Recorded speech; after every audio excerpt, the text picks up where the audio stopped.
Hello and welcome to a brand new episode of Happy Mum, Happy Baby, the podcast. Today's guest is an author of beautiful books. She's a writer on Substack. She is the creator and host of the podcast Control Alt Delete, which was actually, I think, the first podcast I ever appeared on, way before this was born. She's also child-free by choice. Today's guest is Emma Gannon. Hello. Hi, thank you for having me. I've listened to so many episodes, so I'm Have really you? honoured to be here, yeah. What is it about, from my point of view, I think listening to people's birth stories or journeys into motherhood or fatherhood, you get to see a very different side of someone, I think. Totally.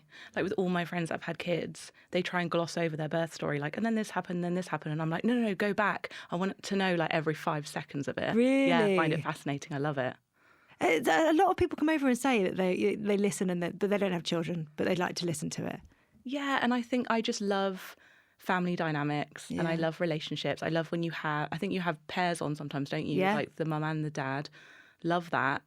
Because even though I'm not doing it myself, you know, I've got friends and people around me who are going through it. Yeah. So I'm learning. And also I feel very connected to women in general. Yeah. And so when our bodies change or we go through transitions, we have a lot in common, even if we don't have kids. Yeah. Yeah, it's not like, it's not that you've chosen not to have children, so therefore you don't want to hear anything about it. No, you know what I mean? And I have to remind my friends because they'll be like, oh, sorry, is this really boring for you? You know, putting their phone away. And I'm like, no, show me the pictures. I want to be involved. So I have to remind them. Yeah. Well, in the same way, I think one of my best friends is child-free by choice. And she... For me, I think this conversation is really important because I want to know more about what that's like for her and, for other people listening to it so that, to realise that we can talk about those things and not bore our friends. Yeah, exactly. And also to communicate because I think there are ways that you can drift or the communication can go a bit awry or you feel like you're doing something wrong. So I think talking about it is really good. Yeah. With Olive, which was your debut fiction, your main character was child-free by choice. Had you, before that, talked about the idea? Had you put it out there, in the public realm at all? Because I hadn't actually heard the phrase until I read it then. Interesting. I don't know. I was privately having these thoughts. Yeah. Because I felt like I did think I'd have kids. Like when I first met my husband, I was 22 when I met him. Yeah. And when things seem very far in the future, you can daydream. It's like, maybe we'll move to Japan. Maybe we'll have 5 children. Like it's just a thought. It's not reality. And then as I got older, I started going, all my friends are having kids and I'm not feeling pulled in that direction. And then I started reading books. So I read, I think it's called Selfish, Self-Absorbed and Shallow, essays from child-free women. Like the title's meant to be like ironic and funny. But it's edited by Megan Dorm, I think it is. And I read that and I read it in like 2 hours, gulping it down and thinking, I really, really connect to these women. That's amazing. To have that kind of open up something within you that kind of affirms where you think you might be heading. You know what I mean? I think books do that, don't they? Yeah. And I think you can read a book almost privately because you're like, oh, I'm really connecting with this. I'm sure people, with mental health memoirs and things like that, people realising they're autistic for the first time, reading a book, something like that. For me, it was like, oh, okay, I really connect with these women. And then I started sort of, like putting the feelers out there. And how Olive actually came about is I put a tweet out in 2017 or 18 saying, are there any child-free by choice women out there? I'd love to talk to you. And I thought maybe it could be an article. Yeah. I was writing for the Sunday Times at that time. And I put my phone down and I went and made a cup of tea and I came back to my phone and I had 400 messages in my DMs. Wow. And it was all these women. And I thought, this is not an article. This is definitely a book. And how did it feel to start putting Olive together? And almost, because I feel like when I'm writing fiction, a part of you does go into the characters, like that's whether however big that is, and you do find yourself kind of working through thoughts and ideas that are in your head, they're in your heart, but via this character. How was that kind of delving deeper into that thought through the eyes of the character? I loved it. It Really? just gave me so much freedom to explore the topic. Yeah. So it's not just me. Yeah. Because also, at the time when I wrote that book, I think I was 30, maybe younger actually. So I thought, I don't know if I want to write a non-fiction about being child-free quite young. Yeah. You know, I do have times change my mind. That is important to say, even though I'm pretty sure I won't. And so fiction allowed me to make things up and sort of Frankenstein it and put bits in. You know, you always put yourself and like your subconscious into it.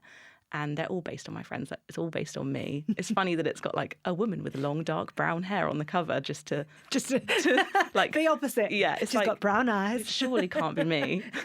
As like a very obvious disguise.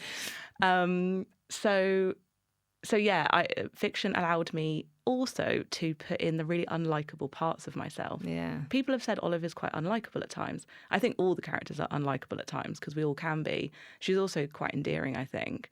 But I was unlikable when some of my best friends told me they were pregnant. I was so happy for them. But there were parts of me that was, I think, quite selfish. I thought, I'm so scared of losing you. Really? And I think I got very jealous of like the NCT friends. And, you know, we all worked through it. But I definitely had moments of being like, this isn't about you. Come on. Yeah. But that's so hard when, you know, you've all kind of had that history of being a friendship group and then something, it's like a grenade is placed inside it, knowing that it won't go back to how it currently has, like how it's been up to that point, which happens along the way. You know, when you get a boyfriend that no one likes and you all kind of try to avoid that person for a while until they see sense. Yeah. But, you know, with a baby, you know that's a lifelong change. Yeah. And I think it's not a negative thing. It's just reality, isn't it? Because, you know, a really, really close person in my life now is pregnant. And I'm really soaking up the four of us, like her and her husband and me and Paul, because the four of us sat around that table, it will never be the same again. Yeah. It's going to be amazing. Yeah. I can't wait. But it's never going to be that. Yeah. What was your childhood like? Where did you grow up? So I grew up in Exeter, in Devon. Yeah. And I have a really big family. Oh, really? And I've been reflecting recently on maybe that's why I feel so comfortable not having kids. Yeah. How big a family? So I've got 3 sisters and a brother. Oh, wow. And I've got my 9th nephew on the way. Wow. Yeah. So it is chaos. Well, you know, we're when going all on together. Family holiday this year and there's 16 of us going. Wow. So I just don't feel at all worried about being alone. Yeah. That's so true. And growing up, so Audrey from the Receipt podcast was on the other day, and she was talking about how growing up she would, you know, play with dolls and things like that, and how so she had a moment in time where her partner really wanted kids, and she just didn't know whether that's what she wanted. She didn't know whether she actually wanted to have a child or whether it was because we're just told that that's what we do. We meet someone, we get married, we have kids, well, we buy a house somewhere along the way. Like that is the path that we're told we have to take. And actually, it's really important that we allow ourselves to step back and kind of assess it. Definitely. And I think that's actually, you know, there's a downside to having a lot of thoughts and over imagination and being I'm very analytical as a person. So I analyze what I'm doing all the time, which is annoying, but it's also a positive because it's like, do I want to do that? I've really sat down and really thought about it. Whereas I do know a lot of people that have gone, oh, I didn't really think about it. You know, my mum did it, my grandmother did it, my grandmother's mother did it. But we're not all the same. And we are really privileged Western women who get to choose. There's so many women all over this world, sadly, that don't have that choice. And so I just take it quite seriously, the fact that I have an agency over my life. You know? Yeah. So writing Olive, being able to explore, you know, her thoughts and feelings that in some ways mirror your own. What was that like then, having that book out into the world? Because by that point, because the press that I've seen that you did back then, it was still very much like the character is child-free by choice. I don't think you were really talking about it from your perspective. You were sort of separating yourself from the character, because that's what we have to do as authors. You know, it's not me, it's the character. Even though every interview I did was like, is it about you and is it you? And actually, when I went into that press promotion period, I thought, I don't want to distance myself too much, actually, because I want to be not like a sort of poster woman for it, but it helps to see someone who you connect with. And I always look at Elizabeth Gilbert, for example, who wrote Eat, Pray, Love, and she really was the first woman I saw who didn't want kids, and she wanted to live a different life, quite an unconventional life, I suppose. And I know how much she influenced me. So I thought, actually, if I do a Women's Hour interview about how I don't want to be a mother, maybe someone listening will go, oh, that sounds like me. So I think I did want to be helpful. Yeah. Yeah. And how did it feel having that out there?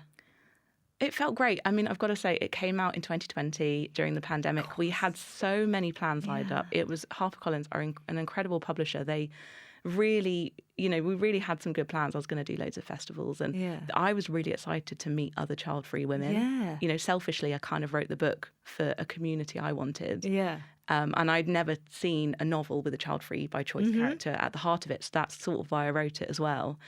So I didn't get to meet those women, but I did get to connect with them online and all over the world. So that was good. And even now, if someone comes up to me and they're like, I see myself in Olive, I just feel really moved by it and really connected to them. And we always have a big hug. Oh. It's so nice. Well, I guess society's built in a way that we think that if we're not doing what is laid out for us, we're wrong. Or that we're doing, we're kind of and I can never say the word, the anonymity. No, what's that word? The anonymity. The anomaly. Anomaly. Yeah. It's such a simple word. The anomaly. Oh, I can't say it. That word. You know what I mean? That there's something different and then that's a wrong thing. And actually, it's just because, we just don't want to do that. We shouldn't have to do what everyone else tells us that we should. Yeah, on the paperback version of Olive, there's all these women swimming in one direction and one woman swimming the other way. And I really love that because it's sort of just this idea of it is the norm, it is the natural way. I'm not going to say it's not. Like, we need to create people for that.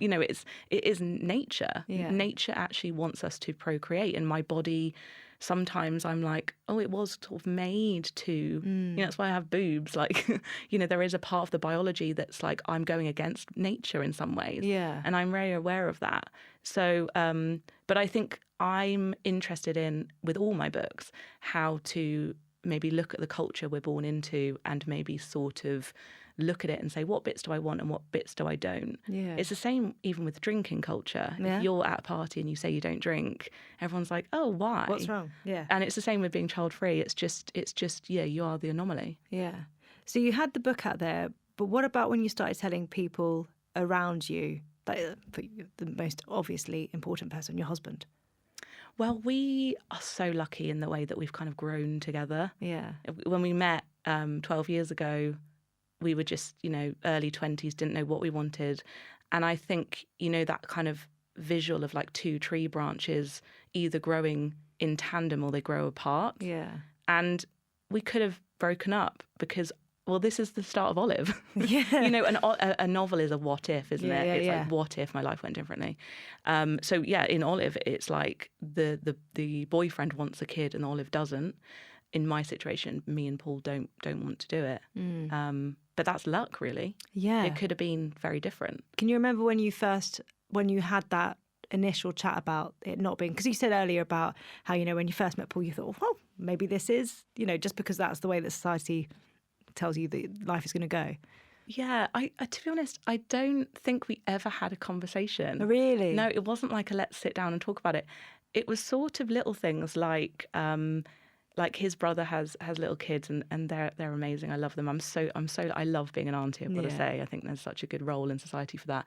But they would run around, be totally mad, and then they'd leave the house and we would both look at each other and just go, like, I'm so kind of glad they've gone home in the nicest possible way. Like, we're just not built for it. Yeah. And I say that because I also have so much respect for parents. Yeah. Like, it's a caring role. It's a skill. Like, my friends are good at it. Yeah. I'm in awe of them. I'm proud of them. And it just, quite frankly, we don't think we're built for it. Yeah. I just think if you're not sure, that's a huge commitment to make. Yeah, absolutely. Were there people, or have there been people along the way who've almost dismissed your choice? In terms of, you're young, you'll change your mind. Do you know what I mean? Or, Yes. just kind of been, just dismissive of the whole idea. Yeah, and do you know what? It's so interesting because the reaction has changed over the last 5 years. Really? So when I was 30, it was like, don't be silly. Like I did an interview actually during Olive, and the interviewer went, "Oh, I thought that at your age. I've got 2 beautiful children now. Don't worry about it." And I was like, "Oh, okay, but that's not what I'm saying. Yeah. We're not the same." And then now I'm nearly 35. I was at a book event recently, and this woman came up to me, and she's got 2 kids. She loves her kids. But I said, I don't think I'll have kids. And she just went, yeah, I don't think you should. It's really hard work. Really? And it was almost like a kind of, I'm now being validated for my choice rather than people really pushing back. I don't know what that says, but it's just quite interesting. Yeah. Yeah. She literally just went, it's really hard work. If you don't want to do it, I don't think you should. Yes. But is that also because in life we're kind of stepping away from people, like, or we're stepping towards people doing what they want to do? Maybe. Yeah. I think sometimes you're a bit early when you write something and people aren't ready for it. I mean, interestingly, with Very much the future of you. I mean, sometimes I'm just feeling a bit witchy. But when I wrote the Hyphen method, that didn't go down well, that book, when it first came out. And then years later, people are like, they really like it. Yeah. So who knows? Who knows? And one thing you've touched on actually is the whole idea of you can change your mind. But it's not that you, because I know that you've written on Substack about how you have over the years had moments of doubt. Whether that's, and is that an important part? Well, it's an important part of life, surely, being able to kind of go, do I think that? Let's reassess. And then knowing that you're, like standing by whatever you've set out. Yeah, I think for me, it's trusting myself. So I think I might have moments later down the line where I might have a wobble of regret, but I think I have to look back and go, but the 35-year-old version of you, the 40-year-old version of you, like, she made that choice because that felt right. And so I think you kind of have to go with your decisions in life. It's such a shame that we can't do both. I would love to live again and then do it, and live again and not do it. But I think, one is not better than the other. It's just different. Yeah. But I'm missing out on a hugely magical, fundamental part of being a human. Like that is a con. Like that's, that's like, I'll never know what that feels like. And I know that it's amazing from what my friends are saying. Yeah. But it's just not for me. Yeah, and that's okay. Yeah, but I just read a memoir actually by a woman in her 60s who's child-free, and her husband had an accident, and she said she sat in bed and she longed to call a grown-up child, like someone that connected the two of them. Yeah. And she said that, that was one of the moments where she was like, maybe I could have had kids. But then the whole memoir is about this adventure she went on to travel the world, and actually that was right for her. Yeah. So... Well, in the success myth, you say about how your work will never thank you, or it will never love you back. And, I think the brilliant thing that you've done is that you talk about how actually not having that family, that conventional family unit, but you pick up family along the way, and you pick up different people to have those adventures with. And actually, those are the people that will love you and carry you through moments. I'd hate to think my best mate was like, I don't have kids, therefore don't go through everything alone. You won't, because there will always be people who love you who will scoop you up. Exactly. And I think, I'd hate for someone to, when people say, but who's going to look after you when you're older? Like, that's a really big response I get. It's like, aren't you afraid of being old and alone? Like, your kids do look after you in old age, normally in our society. But sometimes they don't. Like, your kids could move away to Australia and not be around during that time. You just don't know what the future holds. So it would be strange to have a kid just for that reason. And I'm not afraid of that. I think I'm going to have so many people around me. And you do gather people. Yeah. And also I love being by myself. That's a huge part of my life, is being alone. Yeah. I love solo travel. And I'm guessing you can't just be alone for like months at a time if you have a child. Go to the toilet on your own, Emma. I mean, come on. Exactly. And it's just knowing yourself, isn't it, really? Yeah, absolutely. Talking about, your friends and everything like that, one thing that you've shared before is that you and your husband, you do look for friends who are also child-free, Because I guess it's a different way of socialising and a different way of being. If you know that you've not got to, there's a, be back for a babysitter, or that you can just, go off and do stuff.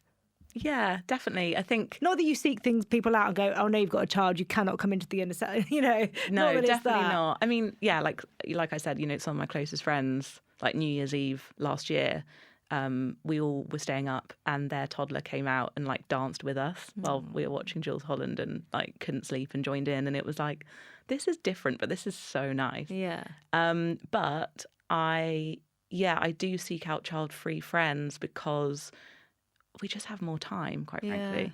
Like, I'm really aware at the moment that my friends don't have as much free time, and I have to be really careful that I'm not pestering them. Yeah. Because I'm sat around going, do you want to do something? And they're like, I'm juggling quite a lot of stuff here. You don't want to be another, not a burden, but, and I guess the tough thing when a friend does have a child and you don't, the priorities are different, right? So you almost... And I think a massive part of that is knowing that at some point they will come back. I know that, for me and my bestie, it's that thing of she knows I am chasing my own tail most of the time. She knows that I'll reach out when I need something, and I know that she will when she does. But at some point, we'll be back, hopefully as, changed, but together. Yeah. Yeah, because you go through different cycles as well, right? With how old your kids are and stuff. Yeah. So people always come back to you at different phases and things like that as well. I now know with the newborn phase to just like totally step back. Do you? Like, I now know to not be like, can I come round? Yeah. Because they just want to be in their own bubble and it's nothing personal. Yeah. But yeah, I think also something I write about in The Success Myth is celebrating each other's milestones. Yeah. And realising that, something like your child's nativity play is like such a big deal and so exciting. And then them saying, congratulations on your book. Yeah. That's my thing that I've got going on at that time. Yeah. And that we can both share each other's highs and lows. Yeah.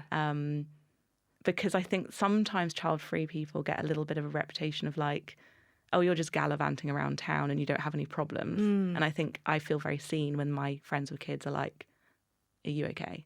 Yeah. And we're both checking in.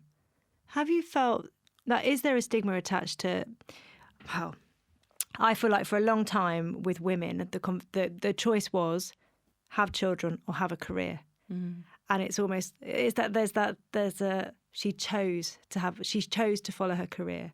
Almost like you're kind of going, no, I'm so focused on this thing. And actually, it doesn't have to be that, because that's what the success myth is, right? It's kind of going for that, but actually realising that actually your values are, you don't have to keep striving. You can just be. Yes. It's like you don't have to have an excuse. Yeah, but it's very interesting that how over, decades, that seems to be where you're either a mum or you're a career woman. And they're two very different types of people. Yeah.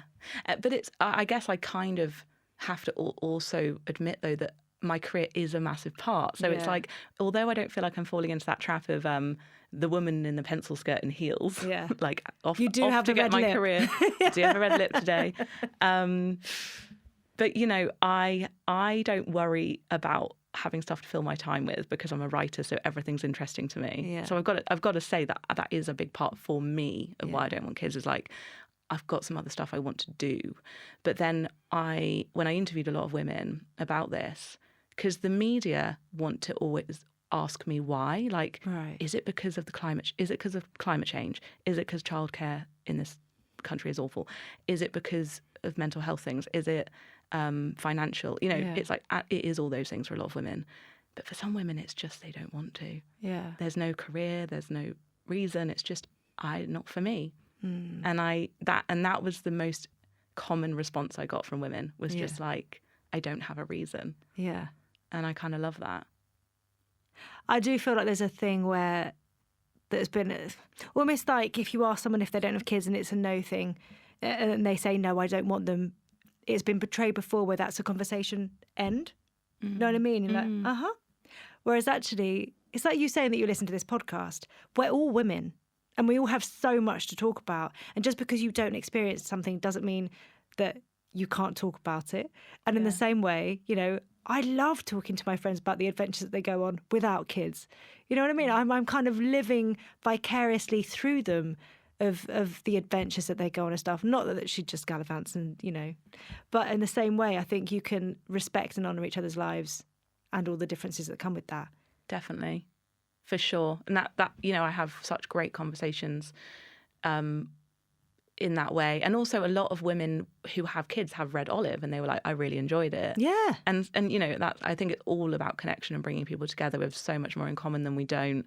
And also I love the role that that I get to play in their lives in a way, because I've been aware that like some of my friends, when they have a really great day with their kid and they're like, oh my God, I'm obsessed with my child, they can tell me that, but they can't always actually tell other people that, because they might have people who are trying to get pregnant in their lives. Yeah. Or there's almost like, I don't want to rub it in of how much I love being a mum. Mm-hmm. And they can rub it into me. Yeah. Because I want to hear it. Yeah.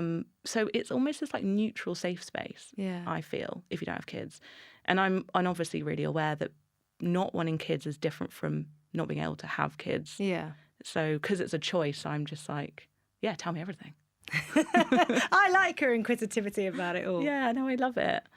I love kids. Like, Yeah. you know, that's the other myth. Like, people think you don't like them. I love them. I find them fascinating. And also makes me feel more creative. Yeah, that The playful conversations side. I have with them, Really? they're just bonkers. I love this. If you could write a letter to someone who's thinking about being child-free, what would you say? Ooh, I would say to maybe surround yourself with a few like-minded women who you can talk frankly with. Also, trust yourself. Yeah. You know, really just be aware of how things make you feel. Yeah. And yeah, just kind of always know, though, that there is a door open. If you are someone who is lucky enough to be able to have children, Yeah. never be embarrassed about changing your mind either. I think, you know, we're told, and I'm sure there's research out there that is updated, but there's also not great research out there that's saying that, you know, we're going to fall off the edge of a cliff fertility-wise at an earlier age than I think we actually do. Like, I think we've Right. got more time than we're told by society. absolutely. So I would say you've got a bit more time. Don't Yeah. worry. And also, you're going to have such a fantastic life. Yeah. Like, I genuinely feel very spacious and expansive when I think about my life without children. Yeah. To someone else, they feel full and expansive when they think about having Yeah. children. And so I think go with that expansive feeling. Don't go with the fear Yeah. feeling. And your life will still be filled with love. You know what I mean? It's not like you don't have children, therefore it's not going to have that in it. You're still going to have all of that. Yes. Yes, because it's so interesting. You know, I know I'm bringing up like some things people have said to me in the past, but someone did say to me once, you'll never experience true love if you don't have children. And I remember thinking that didn't land in my body quite right. I didn't believe that when she said it. But what I think I feel now is I won't experience that particular love. Yeah. But I will experience so many kinds of love. Yeah. And so I think, yeah, you will experience so much love. Yeah. Absolutely. Yeah. Yeah. So it's just, yeah, we're in a really amazing time where there are lots of people as well to look at and use as sort of role models as well. Yeah. You know, there are women older than me who are child-free and they're my friends now. We've connected through our books and they have great lives. And that must be a really nice thing as well, having older women who are at different stages in life. You know, you were saying about, you know, regret or doubt or anything like that. Having women who are, and I know we're all different, but have lived it. They are at a different stage and they're still very much set and confident in their choice. Yeah. And the other thing I'll say, actually, because I've interviewed so many women over the years now about this, is anyone like over the age of 50 who is child-free by choice, not one of them have said they regret it. Really? They're always like, I made the right choice and my life has been great. And so I kind of have to go with that as well. Yeah. Like that does make me feel good and like I can trust myself. Yeah. One thing you've said is that you're looking forward to getting to a certain age because people will stop asking you if you're going to have children. Yes. Well, it's like that scene in Fleabag. Do you remember that scene where one of them's talking about the menopause? Oh, yeah. And she's like, it's so freeing because you're over the hump of this like periods every month and whatever. I know you have different issues, obviously, like when you go through it. But yeah, I'm really excited about getting older because I think there's a lot of freedom that comes with aging. And we always talk about anti-aging and worrying about aging. But there's also an amazing side to it where you just start shedding yourself more and more and become who you are. And so I look to older women actually for a lot of advice and wisdom. And it looks pretty good. It looks good out there. And it's really good being 40, 50, 60, 70. I'm like, bring it on. Yeah. And you talked about books. What books would you recommend people read? Even if they're thinking about whether being child-free is right for them, or they just want to read more about it, because it's like you listen to the podcast again. It's that thing of understanding, and I know it's different to the individual, but it just opening different thoughts and things in your mind. Yes. So there's a memoir called No One Told Me This by Glynis McCall, I think she's called. It's about being a child-free 40-year-old woman in New York, and it's just all the things she goes through. There's a book called Women Without Kids by Ruby Warrington, and that's just a really in-depth look at sort of the political side of things as well through the ages of women being activists and stuff. And there's what else is there? There's a memoir called Instead, which is that memoir I mentioned earlier by Marie Coffey, she's called, where she's in her 60s and she's child-free and she's on these wild adventures. Really? Yeah, it's just like, I thought I was adventurous. She is doing all sorts of things like canoeing across, dangerous rivers, and she's incredible. she makes you feel like you're not doing it quite right. Yeah, I was like, oh my God. Adventuring. She's like the pinnacle of, I don't have kids and I'm off to do wild things. What else? There's not a huge amount of fiction. There are some, and I'm sure people will be shouting at whatever they're listening to the podcast on. But is there something quite nice about it being non-fiction because then it's someone's experiences and what they've come up against in terms of what society things and conversations and expectations and stuff. I wonder if there's something nice. Yeah, because do you find that like with a memoir, it's very intimate, isn't it? You feel like that you know them really well afterwards. There's Motherhood by Sheila Heti, actually, which is one of the most kind of well-known books about a woman kind of flipping a coin, being like, should I or shouldn't I? Because that's the other thing. It's almost like a luck thing that I know. If I didn't know, that's harder. If you're on the fence, that's like, oh, for God's sake, how do I choose? Yeah. Whereas if you're someone that sort of knows either way, I think you're lucky. Yeah. So that's a great book. I love, one thing I love about you is that you absorb a lot of things. You just love reading about experiences and different, the things that people have gone through. You've read Matrescence by Lucy Jones. We have to bring that up on this episode. Yes, I'm obsessed with that book. Like, I loved it. I can't even tell you how much I love that book. And it's like, she's talking about things I won't go through, but the metamorphosis of a woman, fascinating. Yeah. You've read it. I have. Well, I'm listening. I'm halfway through it at the moment, and I find it absolutely fascinating to think about. Well, that whole side of being a woman and how we've been told to think about certain things, different ideas that have popped up in the 70s or 80s and then just been kind of swept under the carpet and not looked at again. The things that we're told that, they're just, it really does. It's a very special book, I think. But I love the fact that even though it's something that you're not going to experience, you're just very much, you want to know about life and about women and people and what they go through. Yeah, I do. Yeah, and also that book is about metamorphosis and transitions, and I think every single person on this planet will go through different transitions. Like we're all having 9 lives, aren't we? There's so many versions of ourselves that we're going to have. So that really spoke to me because that book is about how when you become a mother, you essentially your whole sort of being evolves into you're like a different person. Yeah. And the fact that a lot of women have postnatal depression and they think they're going mad is actually because we don't know enough about the process of motherhood itself. Yeah. And I think a lot of people read a lot of books about depression because they have friends who are going through it. Yeah. I just think you can be a better friend if you read around as well. Yeah. Yeah, you really can. Yeah, really try. I mean, I'll never fully get it. I think that's important to say too, though. Like, there are things where I'm like, that's why I think there's a weird jealousy sometimes with my friends who have their new mum friends, because I'm like, of course you're going to want them during this time and not me. And I think that's something you have to sort of really get your head around. Yeah.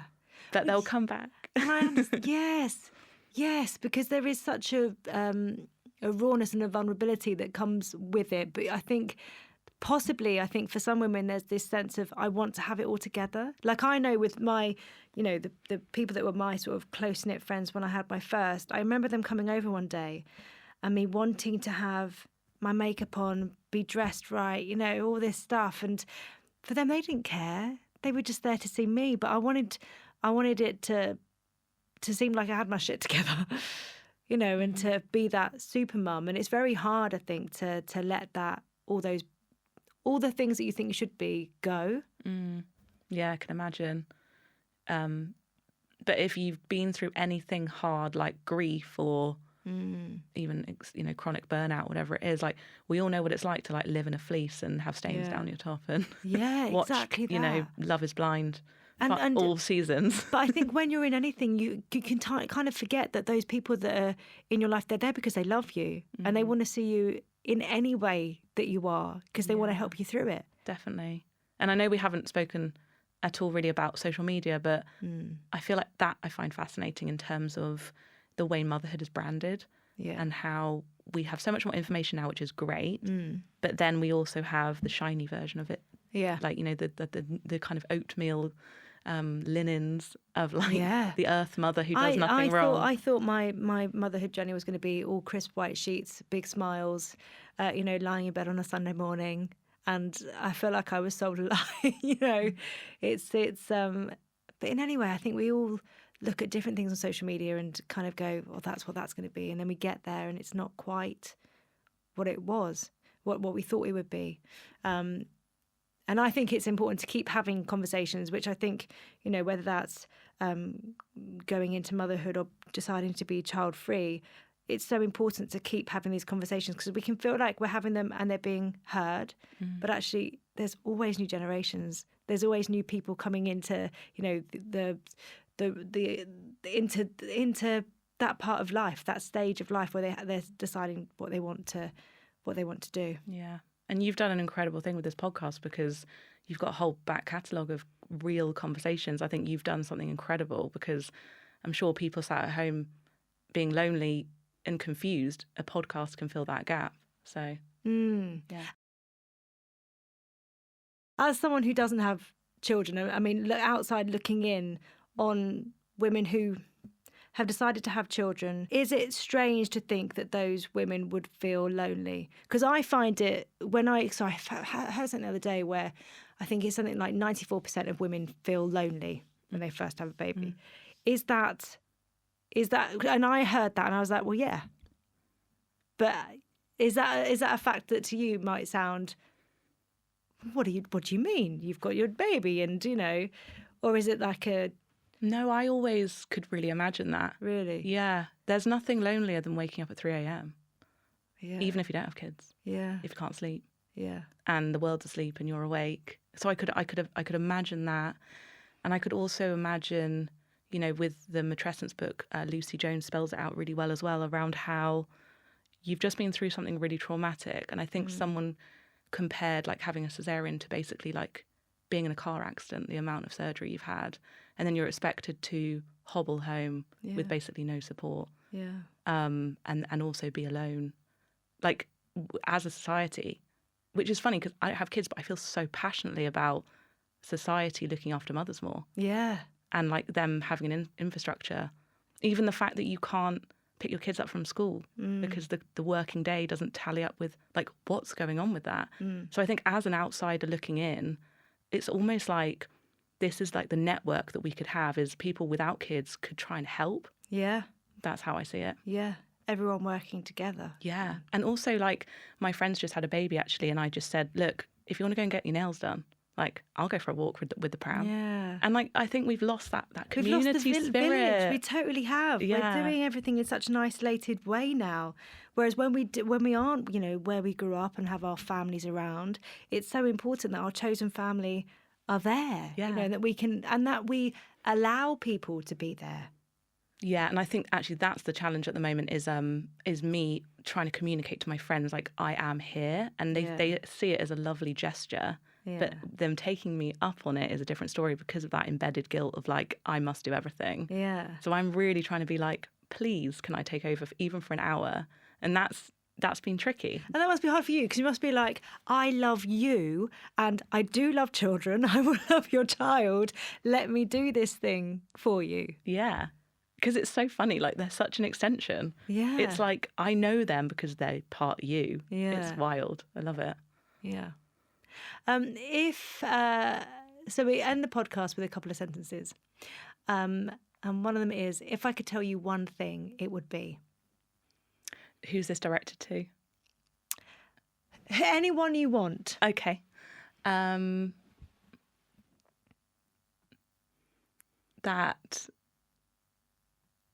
only you know your own path. So no one else has a map. Like, you've got the compass inside you, kind of thing. Yeah. And I'm happy when. I'm writing. Or reading. Emma, thank you so much. Thank you so much for having me. Honestly, I feel really honoured that you let me into this space, because I feel like it's quite a sacred space, and so I feel very special that you invited me. Thank you. Thank you very much. Thank you.